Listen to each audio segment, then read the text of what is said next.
blessing today.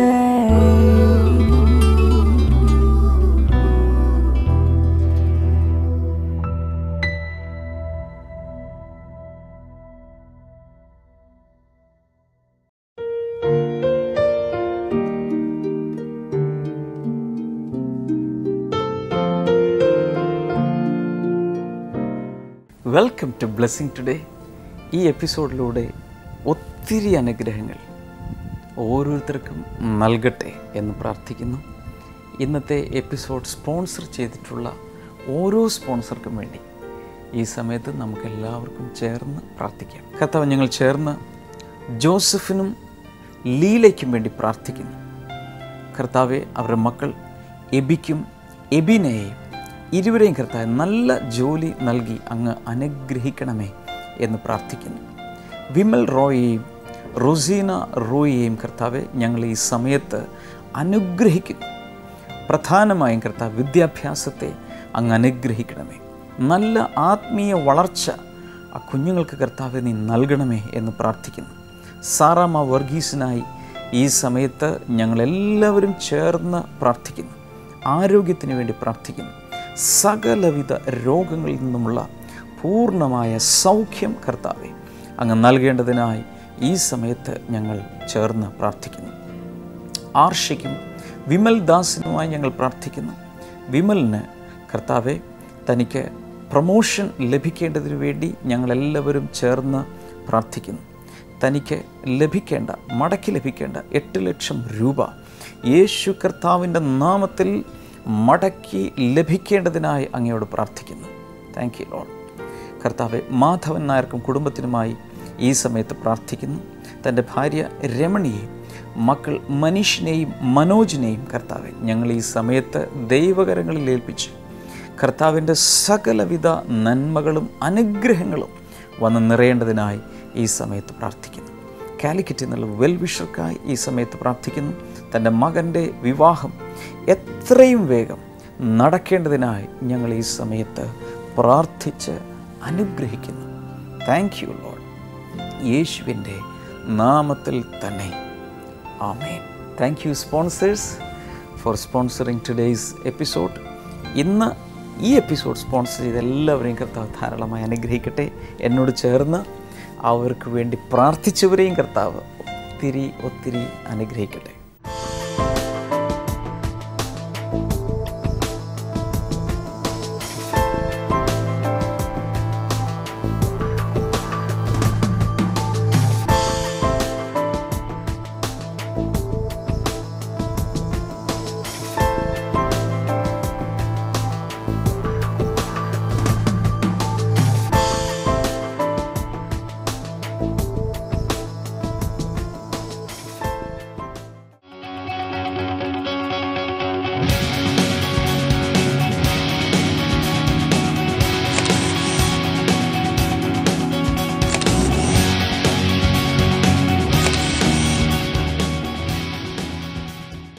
എൻ്റെ കുഞ്ഞിൻ്റെ പേര് അഭിരാം എന്നാണ്.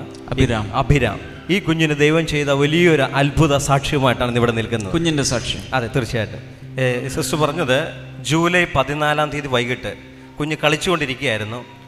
കുറച്ച് കഴിഞ്ഞപ്പോൾ അടുക്കളയിലേക്ക് കയറി പോകുന്നത് കണ്ടു. അല്പസമയം അത് ശബ്ദമൊന്നും കുഞ്ഞിനെ കേൾക്കാഞ്ഞുകൊണ്ട് സിസ്റ്റർ ഓടിച്ച് നോക്കുമ്പോൾ കുഞ്ഞിൻ്റെ ശരീരമെല്ലാം നനഞ്ഞിരിക്കുന്നു. ഓക്കെ. നോക്കിയപ്പോൾ ശരീരം പൊള്ളി, എന്തോ ചൂട് ചായ എന്തോ വീണ് പൊള്ളി തൻ്റെ ചെറിയുടെ ഒരു ഭാഗം ഇങ്ങനെ അടർന്നു. കുഞ്ഞിനൊന്നും ശബ്ദിക്കാൻ പോലും പറ്റാതെ പൊള്ളലേറ്റ് തൻ്റെ വസ്ത്രം പൊക്കി നോക്കിയപ്പോൾ ആ തൊലി, അതിൻ്റെ സ്കിന്ന് ആ വസ്ത്രവുമായിട്ട് അടർന്നിങ്ങി വന്നു. അപ്പോൾ തന്നെ നെയ്യാറ്റിൻകരയായിരുന്നു അവിടെ താമസിക്കുന്നത്. നെയ്യാറ്റിൻകര ഒരു ഹോസ്പിറ്റലിൽ കൊണ്ടുപോയി.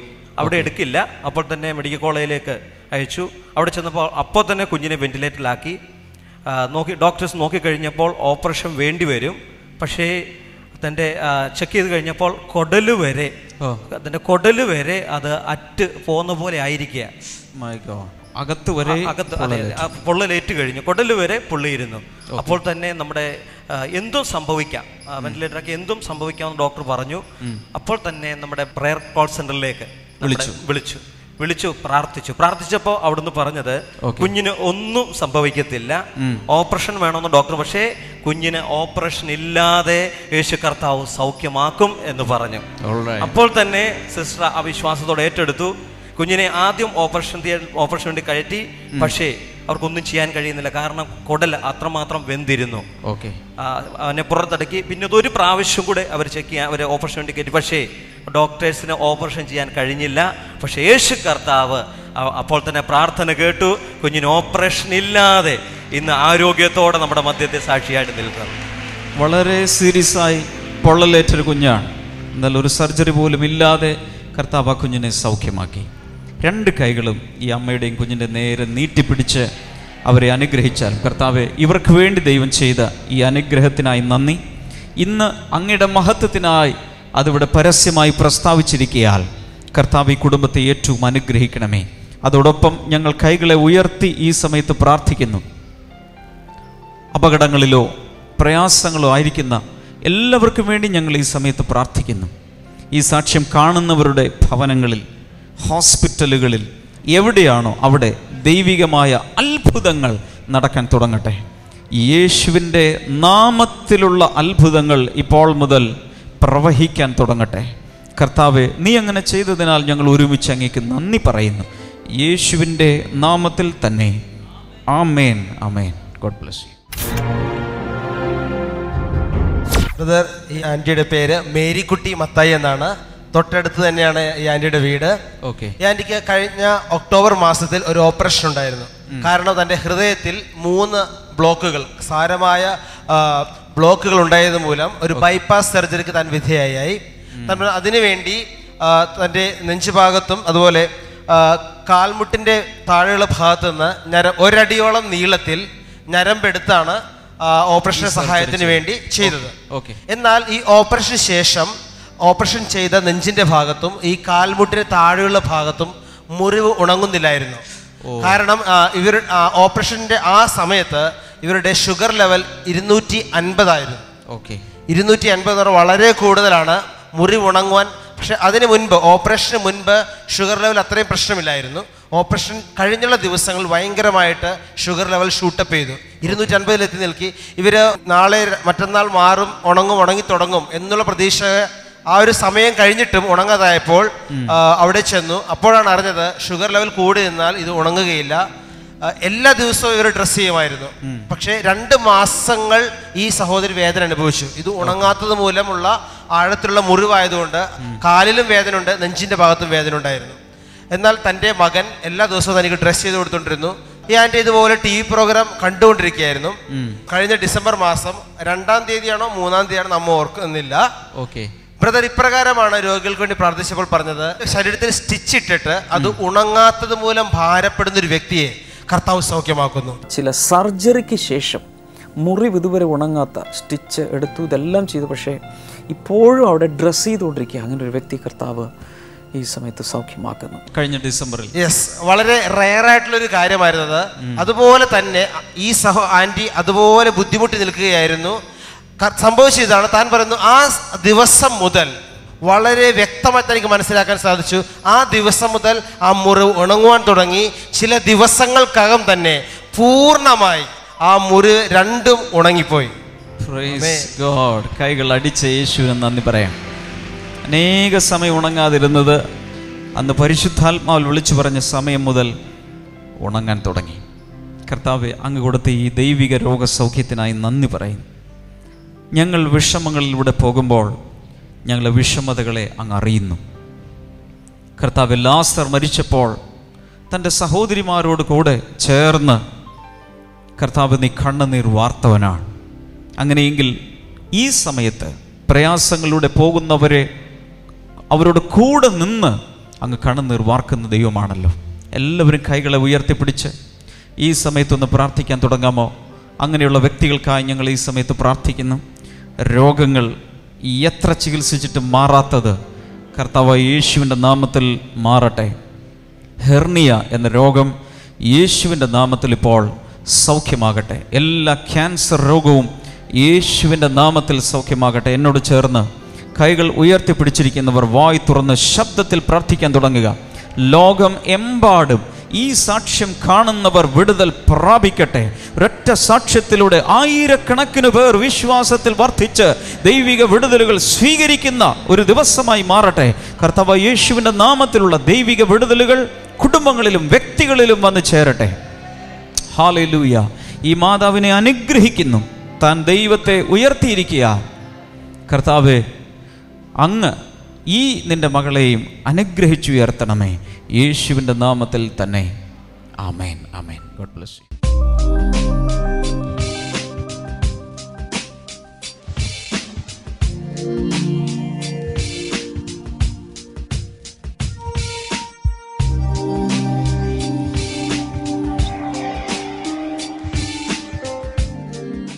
മത്തായിയുടെ സുവിശേഷം 9:14 മുതലുള്ള വചനങ്ങൾ ഇനി നമുക്ക് നോക്കാം. അപ്പോൾ യോഹന്നാന്റെ ശിഷ്യന്മാർ വന്ന്, ആ സമയത്ത് യോഹന്നാന്റെ ശിഷ്യന്മാർ വന്ന് അദ്ദേഹത്തോട്, യേശുവിനോട് ചോദിക്കുകയാണ്. ഇവിടെ 2 ആത്മീയ നേതാക്കന്മാരാണ് ഈ സമയത്തുള്ളത്. ഒന്ന് യോഹന്നാൻ. ഇവിടെ യോഹന്നാൻ എന്ന് പറയുന്നത് സ്നാപക യോഹന്നാനാണ്. എല്ലാവരും ചേർന്ന് പറയാമോ? യേശുവിൻ്റെ ശിഷ്യന്മാരിൽ ഒരു യോഹന്നാനുണ്ട്. ആ യോഹന്നാൻ അല്ല, സ്നാപക യോഹന്നാൻ. യേശുവിന് മുൻപ് ശുശ്രൂഷയ്ക്ക് വേണ്ടി വന്ന സ്നാപക യോഹന്നാൻ.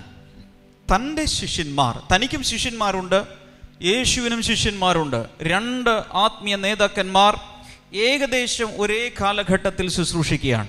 ശ്രദ്ധിക്കുന്നവർ ഒരു ഹല്ലേലൂയ പറയാമോ? ഹല്ലേലൂയ. ആ സമയത്ത് യോഹന്നാൻ്റെ ശിഷ്യന്മാർ, ഒരു ആത്മീയ നേതാവിൻ്റെ ശിഷ്യന്മാർ മറ്റേ ആത്മീയ നേതാവിനെ യേശുവിൻ്റെ അടുക്കൽ വന്നിട്ട് ഒരു സംശയം ചോദിക്കുന്നു. ഒരു ഡൗട്ട് ക്ലിയർ ചെയ്യാൻ വന്നിരിക്കുകയാണ്. എന്താണ് സംശയം? വായിക്കാം. ഞങ്ങളും പരീശന്മാരും ഉപവസിക്കുന്നു. ഞങ്ങളും, യോഹന്നാൻ്റെ ശിഷ്യന്മാരും പരീശന്മാർ അന്നത്തെ മത നേതാക്കന്മാരാണ്. ഞങ്ങളെല്ലാവരും ഉപവസിക്കുന്നുണ്ട്. ഓക്കെ. എന്നാൽ അങ്ങയുടെ ശിഷ്യന്മാർ ഉപവസിക്കാത്തത്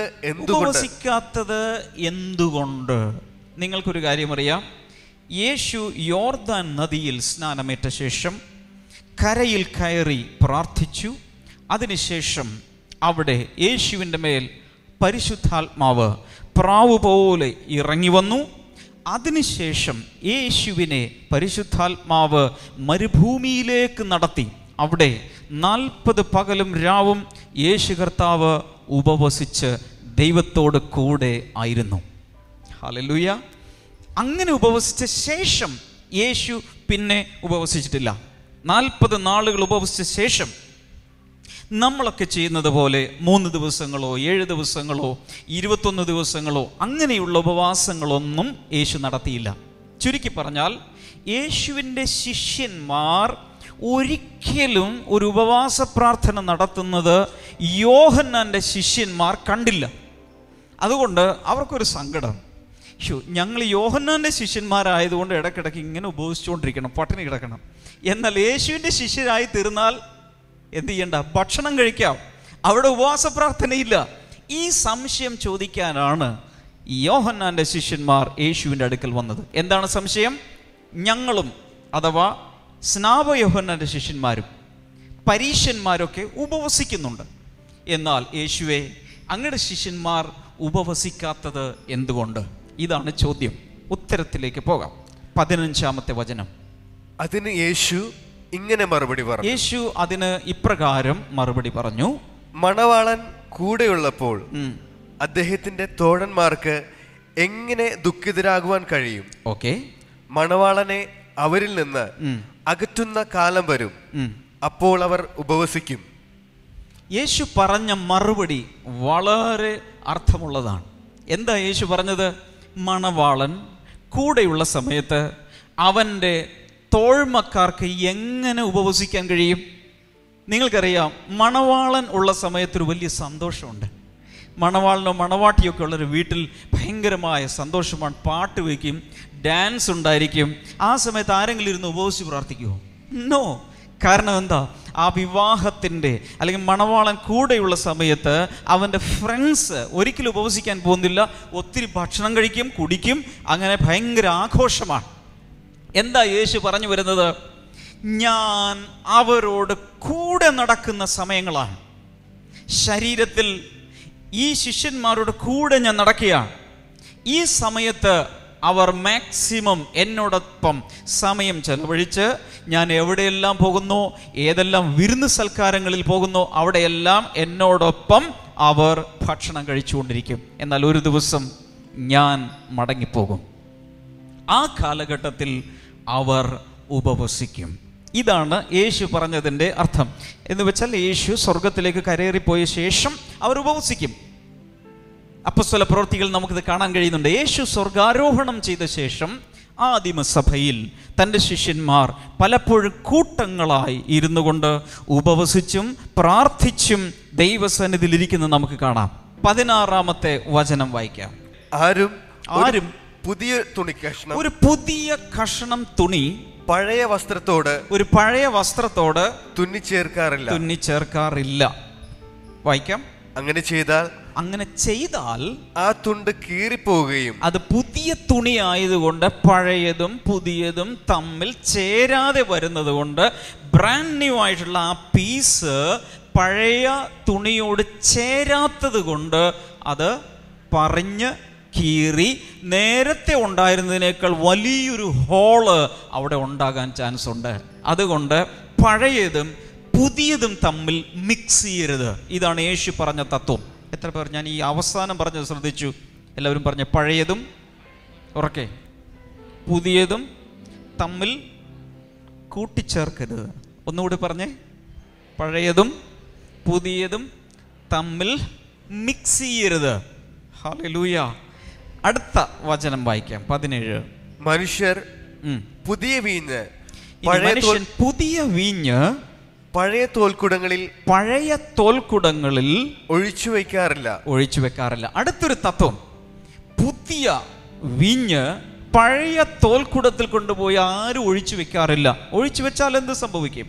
വായിക്കാം. അങ്ങനെ ചെയ്താൽ തോൽക്കുടങ്ങൾ പൊട്ടി വീഞ്ഞ് വാർന്നു പോവുകയും തോൽക്കുടങ്ങൾ നശിച്ചു പോവുകയും ചെയ്യും.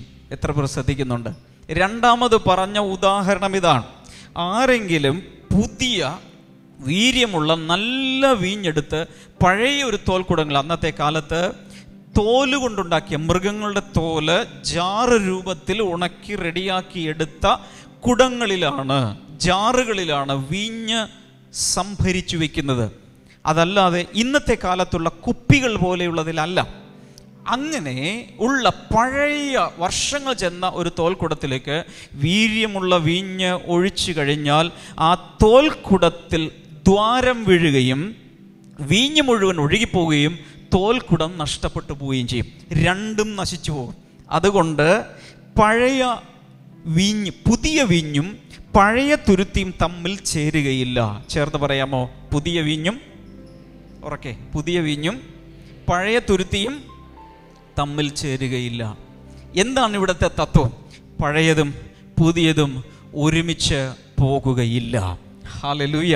അതുകൊണ്ട് പഴയതും പുതിയതും തമ്മിൽ മിക്സ് ചെയ്യരുത് എന്നാണ് യേശു ഇവിടെ പറയുന്നത്. പുതിയ വീഞ്ഞ് പുതിയ തോൽക്കുടങ്ങളിൽ പകർന്നു വയ്ക്കുന്നു, അപ്പോൾ രണ്ടും ഭദ്രമായിരിക്കും. ഇനി ഇവിടെ പറയുന്ന പുതിയത് പുതിയതിൽ, പറയാമോ? പുതിയ വീഞ്ഞ് പുതിയ തുരുത്തിൽ.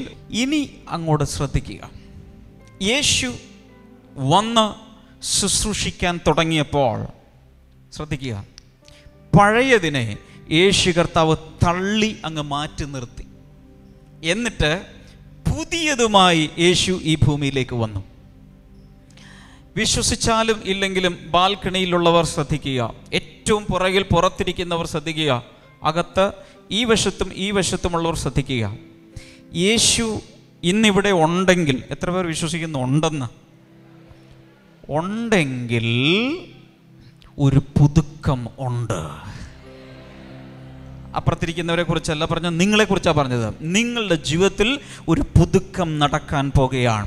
പഴയതിനെ തള്ളി മാറ്റി ഒരു പുതിയ അനുഭവത്തിലേക്കും ഒരു പുതിയ അധ്യായം തുറക്കുവാൻ, ഒരു പുതിയ വാതിൽ തുറക്കുവാൻ, ഒരു പുതിയ വഴി തുറക്കുവാൻ, ഒരു പുതിയ അനുഗ്രഹത്തെ പകരാൻ, ഒരു പുതിയ അഭിഷേകത്തെ പകരാൻ, ഒരു പുതിയ ശക്തിയെ പകരാൻ, അതിനു വേണ്ടിയാ യേശു ഇന്നിവിടെ നിൽക്കുന്നത്.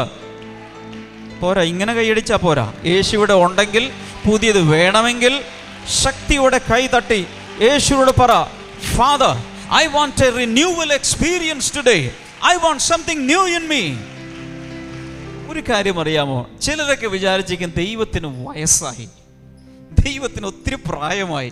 അതുകൊണ്ട് നമ്മുടെ നാട്ടിലൊക്കെ അപ്പച്ചന്മാരായി കഴിഞ്ഞാൽ, മുത്തച്ഛന്മാരൊക്കെ ആയി കഴിഞ്ഞാൽ പുതിയൊരു കാര്യം പറഞ്ഞുകൊണ്ട് എന്നാൽ അവർ, എടാ 1930 ഞങ്ങളുടെയൊക്കെ കാലത്ത് ഇങ്ങനെയായിരുന്നു, നിന്റെ ഈ പുതിയ ഫാഷനും കൊണ്ടൊന്ന് ഇങ്ങോട്ട് വരണ്ടെന്ന് പറയും. പഴയതായി കഴിഞ്ഞാൽ അവർ പഴയത് മാത്രമേ അംഗീകരിക്കൂ. നമ്മുടെ ദൈവത്തിൻ്റെ ഒരു പ്രത്യേകതയുണ്ട്. എല്ലാവരെക്കാളും പ്രായം കൂടുതലാണെങ്കിലും കർത്താവ്, നമ്മുടെ കർത്താവ്, ഹീസ് എ പ്രോഗ്രസീവ് ഗോഡ്. ഒരു പുരോഗമന ചിന്താഗതിയുള്ളവനാണ് നമ്മുടെ യേശു. ഹല്ലേലൂയ. ബൈബിൾ വായിക്കുമ്പോൾ ഏശയ്യാവിൻ്റെ പുസ്തകത്തിൽ പറയുന്നത്, ഇതാ നിന്റെ ജീവിതത്തിൽ ഞാൻ സകലവും പുതിയതാക്കി മാറ്റുന്നു, ഇതാ പുതിയതൊന്ന് ഞാൻ ചെയ്യുന്നു. നിന്റെ ജീവിതത്തിൽ പുതിയത്, പഴയത് മറന്നുകള, പുതിയത് ഞാൻ ചെയ്യാൻ ആഗ്രഹിക്കുന്നു. ഇതാ ഏശയ്യാവിൻ്റെ പുസ്തകം പറയുന്നതെങ്കിൽ ബൈബിളിലെ ഏറ്റവും അവസാനത്തെ പുസ്തകത്തിൻ്റെ പേരെന്ന് ആരെങ്കിലും പറയാമോ? വെളിപ്പാട് പുസ്തകം. വെളിപ്പാട് പുസ്തകം അവസാനിക്കുന്നത് എങ്ങനെയാണെന്ന് അറിയാമോ? ഇതാ ഞാൻ സകലവും പുതിയതാക്കുന്നു, പുതിയ ആകാശം, പുതിയ ഭൂമി, സകലവും പുതുതാക്കി മാറ്റുകയാണ്. നമ്മുടെ ദൈവം പഴഞ്ചനല്ല, പഴഞ്ചൻ ചിന്താഗതിയുള്ളവനല്ല, പുതിയത് നിന്റെ ജീവിതത്തിലേക്ക്, കൈകളിലേക്ക് ഇട്ടു തരുന്നവനാ. നാളെ നമുക്ക് മാവേലിക്കരയിൽ നമ്മുടെ ബ്ലെസ്സിംഗ് ഫെസ്റ്റിവൽ നടക്കുകയാണ്. മറ്റന്നാൾ കാട്ടാക്കടയിൽ, തിരുവനന്തപുരം ജില്ലയിൽ കാട്ടാക്കടയിൽ നമ്മുടെ ബ്ലെസ്സിംഗ് ഫെസ്റ്റിവൽ നടക്കുന്നു. നേരത്തെ തന്നെ വരണം. വലിയ പ്രാർത്ഥനയോടും വലിയ പ്രതീക്ഷയോടും കൂടെ ദൈവത്തിൻ്റെ സന്നിധിയിൽ വരിക. കർത്താവ് ഒത്തിരി നിങ്ങളെ അനുഗ്രഹിക്കട്ടെ. ഈ സമയത്ത് ഞാൻ നിങ്ങൾക്ക് വേണ്ടി പ്രാർത്ഥിക്കാൻ പോവുകയാണ്. കർത്താവായ യേശുവിൻ്റെ നാമത്തിൽ ദൈവമേ, ഓരോരുത്തരെയും അങ്ങേ ഈ സമയത്ത് സ്പർശിക്കുന്നതിനാൽ നന്ദി പറയുന്നു. ആസ്മ രോഗം യേശു കർത്താവിൻ്റെ നാമത്തിൽ ഇപ്പോൾ സൗഖ്യമാകട്ടെ. വർഷങ്ങളായുള്ള ആസ്മ യേശുവിൻ നാമത്തിൽ ഇപ്പോൾ ആ ശരീരങ്ങൾ വിട്ട് മാറിപ്പോട്ടെ. ഞാൻ ഈ പറയുന്ന സമയത്ത് തന്നെ ചിലർക്കും അല്ലാതെ ചുമ വന്നിട്ട് ആ ചുമയോടുകൂടെ ചില രോഗത്തിൻ്റെ ആത്മാക്കൾ ശരീരങ്ങളെ വിട്ട് മാറുന്നു. യേശുവിൻ്റെ നാമത്തിൽ ആ രോഗാത്മാക്കൾ മാറിപ്പോകട്ടെ. In the name of Jesus. വിവിധ രീതിയിലുള്ള ക്യാൻസറുകൾ യേശുവിൻ്റെ നാമത്തിൽ സൗഖ്യമാകട്ടെ. ഹെപ്പറ്റൈറ്റിസ് ബി യേശുവിൻ നാമത്തിൽ സൗഖ്യമാകട്ടെ. Thank you Lord. ശരീരത്തിൽ പല സ്ഥലങ്ങളിലുള്ള ത്വക്കിലുള്ള തടിച്ച പാടുകളും അതെന്തൊക്കെയോ മാരകമായ ഒന്നാണ് എന്ന് ചിന്തിക്കുന്ന രീതിയിലുള്ളത് യേശുവിൻ്റെ നാമത്തിൽ അപ്രത്യക്ഷമാകട്ടെ, മാഞ്ഞു പോകട്ടെ. In Jesus name. Thank you father. ആന്തരാവയവങ്ങളിൽ തകരാറ് ബാധിച്ച ചിലരെ കർത്താവ് ഈ സമയത്ത് സൗഖ്യമാക്കുന്നുണ്ട്. യേശുവിൻ നാമത്തിൽ ഒരു വ്യക്തിയെ എൻ്റെ ആത്മാവിൽ എനിക്ക് കാണാവുന്നത് എങ്ങനെയാണ്, ട്യൂബിലൂടെയാണ് ഫീഡ് ചെയ്തുകൊണ്ടിരിക്കുന്നത്, ഭക്ഷണം കഴിക്കുന്നത്. അതുപോലെ എന്തോ ഒരു വല്ലാത്തൊരു സിറ്റുവേഷനിലായിരിക്കുന്നൊരു വ്യക്തിയെ കർത്താവ് ഈ സമയത്ത് സൗഖ്യമാക്കുന്ന അടുത്ത ദിവസങ്ങൾ തന്നെ പൂർണ്ണ സൗഖ്യത്തോടെ ആ ട്യൂബെല്ലാം മാറ്റി നോർമൽ ലൈഫിലേക്ക് തിരികെ വരും. Thank you Lord. കിടപ്പിൽ കിടന്നുകൊണ്ട് ചിലർ ഇത് കാണുന്നുണ്ട്. കിടന്ന കിടപ്പിലാണ്, ഇനി ഇങ്ങനെ തന്നെ കിടന്നു പോകും എന്ന് ചിന്തിക്കുന്നവരുമുണ്ട്. എന്നാൽ യേശു ചിലരെ ഈ സമയത്ത് സൗഖ്യമാക്കുന്നു. In the name of Jesus. കർത്താവെ, ആ ശരീരത്തിൽ, ആ വ്യക്തികളിൽ ഇപ്പോൾ തന്നെ ദൈവിക രോഗസൗഖ്യം ചെല്ലട്ടെ, പൂർണ്ണ വിടുതൽ ഉണ്ടാകട്ടെ. ഒരു ആക്സിഡൻ്റ് ഉണ്ടായി അതിനുശേഷം വല്ലാതെ തകരാറിൽ ആയിരിക്കുന്ന ചിലരെ കർത്താവ് ഈ സമയത്ത് സൗഖ്യമാക്കുന്നുണ്ട്. യേശുവിൻ്റെ നാമത്തിൽ അത് സംഭവിക്കട്ടെ. സ്പോണ്ടിലൈറ്റിസ് ഇപ്പോൾ യേശുവിൻ്റെ നാമത്തിൽ സൗഖ്യമാകട്ടെ. കർത്താവെ, പൂർണ്ണ വിടുതൽ അങ്ങ് കൊടുക്കുന്നതിനാൽ നന്ദി പറയുന്നു.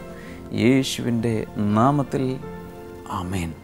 കഴിഞ്ഞ ദിവസമാണ് നമ്മുടെ വിന്നേഴ്സ് ഫാക്ടറി എന്ന ഏറ്റവും പുതിയ പുസ്തകം വിദ്യാർത്ഥികൾക്കും മാതാപിതാക്കന്മാർക്കും അതുപോലെ അധ്യാപകർക്കും വേണ്ടി തയ്യാറാക്കപ്പെട്ട പുസ്തകം പ്രകാശനം ചെയ്യപ്പെട്ടത്, അതിൻ്റെ ചില ക്ലിപ്പിങ്സ് നിങ്ങൾക്ക് ഈ സമയത്ത് കാണാം. ഞാൻ താഴത്തെ ക്ലാസ്സിൽ പഠിക്കുന്ന കാലത്ത് കണക്കിൽ എനിക്ക് താല്പര്യം ഉണ്ടാകാൻ വേണ്ടി അന്നധികം വണ്ടികളില്ല, കാണുന്ന വണ്ടികളുടെയൊക്കെ രജിസ്ട്രേഷൻ നമ്പർ കൂട്ടണമെന്ന് അച്ഛനും എൻ്റെ കണക്ക് സാറും പറഞ്ഞു തരുമായിരുന്നു. ആ സ്വഭാവം ഇപ്പോഴും ഏത് വണ്ടി പോയാലും അതിനകത്ത് BJ 1314 കണ്ടാൽ അപ്പോൾ 134154 എന്ന് ഇപ്പോഴും ഈ 73ാമത്തെ വയസ്സിലും പറഞ്ഞുകൊണ്ടിരിക്കുകയാണ്.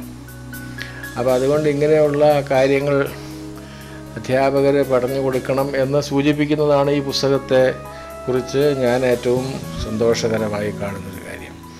വിന്നേഴ്സ് ഫാക്ടറിയുടെ കോപ്പികൾ ആവശ്യമുള്ള വിദ്യാർത്ഥികൾ, പരീക്ഷ വളരെ അടുത്ത് വന്നിരിക്കുന്നത് കൊണ്ട് വേഗത്തിൽ അത് കരസ്ഥമാക്കി അതിന് പ്രകാരം തയ്യാറെടുക്കുവാൻ നിങ്ങളെ സഹായിക്കുന്ന ഒരു പുസ്തകമാണ്. സ്ക്രീനിലെ നമ്പറുകൾ നിങ്ങൾക്ക് വിളിച്ച് ആവശ്യപ്പെടാം.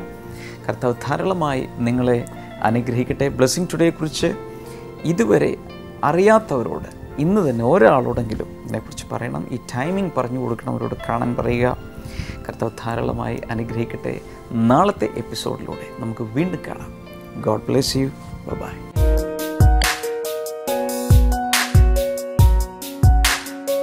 Welcome back to Bible and you. ഇന്നത്തെ ചോദ്യം ഇതാണ്: ക്രിസ്തുവിന്റെ സ്നേഹം ഞങ്ങളെ നിർബന്ധിക്കുന്നെന്ന് പറഞ്ഞതാര്? Who said for the love of Christ compels us? Options: A. Paulos, B. Patros, C. Yohanan, D. Titos.